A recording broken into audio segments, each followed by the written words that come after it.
Sir নমস্কার, আমার নাম রূপা রায়। আমি তেলিয়ামুড়া ডিএস মোটরের একজন কাস্টমার কেয়ার এক্সিকিউটিভ হিসেবে আমি কাজ করছি।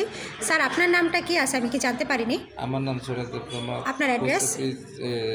গ্রাম চাম্পলাই, পোস্ট অফিস মগিয়াকালী, পিএস। আচ্ছা, এখন বর্তমানে আপনি হিরোর কোন মডেলটা চালাইতেছেন? স্কুটি কোন জায়গা থেকে কিনছেন? তেলামরা কতদিন হয়েছে? 5 বছর। আজকে কোন জায়গাতে আইছেন?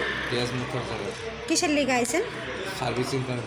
যখন আজকে আপনার স্কুটারটা নিয়ে আমাদের এখানে আইছেন, আমাদের এখান থেকে টেকনিশিয়ান বা সুপারভাইজার আপনার ওয়েলকাম জানাইছেনি? ওয়েলকাম জানাইছি। যে কাজটার জন্য আইছেন সেই কাজটা কমপ্লিট হয়েছিনি? কমপ্লিট হয়েছে। যত টাকা জানাইছে তো টাকার মধ্যে হয়েছিনি? হ্যাঁ, এই টাকাই যাবে। সময়ের মধ্যে কাজটা কমপ্লিট হয়েছিনি? হ্যাঁ, কম। বিলের কপিটা পাইছেননি? দুই কপি পাইছি। আমাদের এখানে আসার পরে আপনার একটা খাওয়ার একটা কুপন দিছিল, পাইছেননি? পাইছি এত। আজকে যে আমাদের সাথে একটা গেম খেলছেন কিরকম লাগছে? হ্যাঁ, গেমটা খেলছে, এটা আমি তো এটা খেলতে ভালো করে জানি না, এর লেগে পাইছি না। আচ্ছা, আর নেক্সট টাইম আবার খেলবেন আর কি। হ্যাঁ। আজকে যে আপনার স্কুটারের যে টেকনিশিয়ান কাজ করছে ওই কাজটা যদি আপনার কাছে ভালো লাগে তাহলে একটা নাম্বার দিতে লাগে। যদি ভালো লাগে 10 দিতে পারেন বা মোটামুটি ভালো লাগলে 9 দিতে পারেন।